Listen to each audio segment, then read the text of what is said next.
Assalamualaikum warahmatullahi wabarakatuh.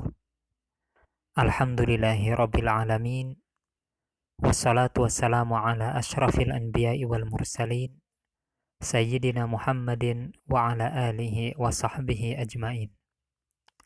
Mari kita mulai dengan membaca basmalah. Bismillahirrahmanirrahim. Santri husnul khatimah sekalian, mudah-mudahan kalian semua berada dalam keadaan baik-baik saja, sehat walafiat, dan kita semua dimudahkan segala urusannya oleh Allah dan dihindarkan dari berbagai keburukan. Amin ya rabbal alamin. Santri husnul khatimah sekalian, pada pertemuan mata pelajaran tafsir kita kali ini, insyaallah kita akan melanjutkan dengan pembahasan fawaidul ayat. Pada pertemuan sebelumnya, alhamdulillah kita sudah menyelesaikan tafsirul ayat. Baik, silahkan diperhatikan. Fawaidul ayat, faidah-faidah ayat, atau pelajaran yang bisa diambil dari ayat-ayat surat Al-Lail. Al-faidatul ula, pelajaran yang pertama, bayanu azamatillahi wa qudratihi wa ilmihi al-mujibati lirububiyyatihi al-muqtadiyati li'ibadatihi wahdihi duna siwahu. Bayanu azamatillahi wa qudratihi wa ilmihi, penjelasan tentang keagungan Allah, kekuasaannya dan ilmunya, al-mujibati lirububiyyatihi, yang mewajibkan akan ketuhanannya, al-muqtadiyati li'ibadatihi wahdihi duna siwahu, yang menghendaki supaya beribadah hanya kepadanya, duna siwahu, tanpa selainnya. Maksud dari kalimat ini adalah bahwasanya di surat Al-Lail ini Allah memberikan sebagian tanda-tanda kekuasaannya, tanda-tanda keagungannya, tanda-tanda betapa besar ilmunya, yaitu dengan adanya penciptaan siang, malam, dan penciptaan laki-laki dan perempuan. Wal-laili idza yaghsha wan-nahari idza tajalla wa ma khalaqadz dzakara wal unsa.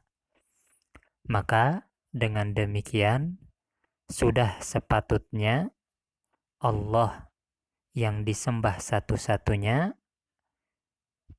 tanpa selainnya.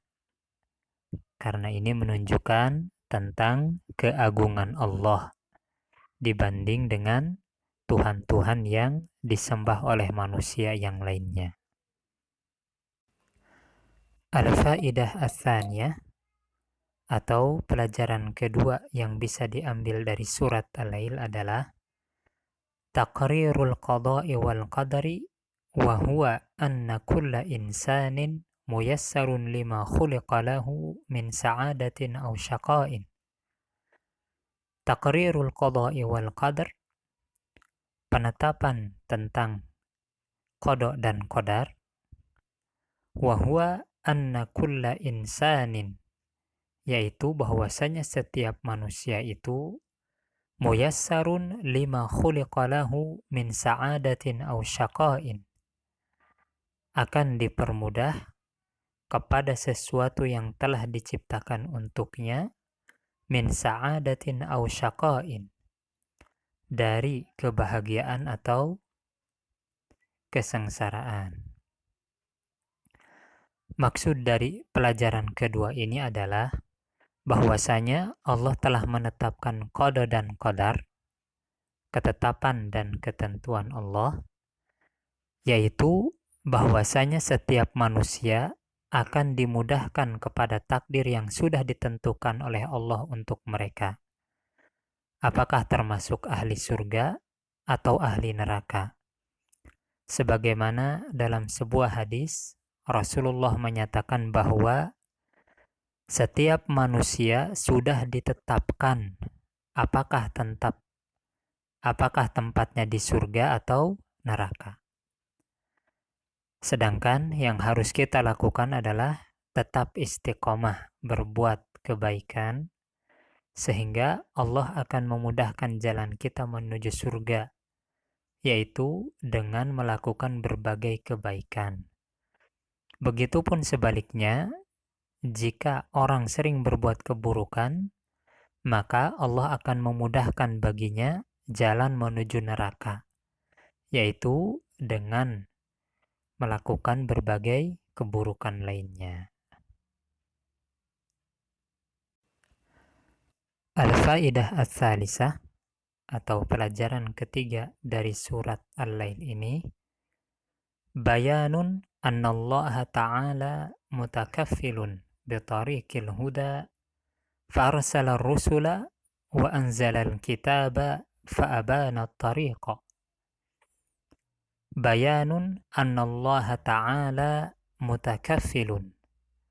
Penjelasan bahwasanya Allah Subhanahu wa ta'ala bertanggung jawab bitariqil huda, atas jalan petunjuk atau jalan hidayah, fa'arsala ar-rusula wa anzala al-kitaba, sehingga dia mengutus para rasul dan menurunkan kitab, fa'abana at-tariqa, sehingga menjadi jelaslah jalan tersebut. Maksud dari pelajaran yang ketiga ini adalah bahwasanya Allah bertanggung jawab mengarahkan manusia kepada jalan hidayah, yaitu dengan mengutus para rasul yang mereka ini dibekali dengan kitabnya masing-masing. Maka dengan demikian manusia punya pedoman dalam hidupnya.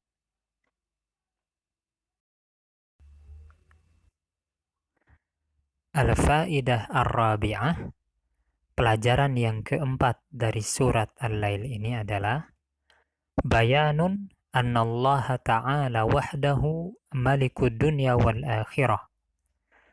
Bayanun annallaha ta'ala, penjelasan bahwasanya Allah Subhanahu wa ta'ala wahdahu malikud dunya wal akhirah, satu-satunya raja dunia dan akhirat.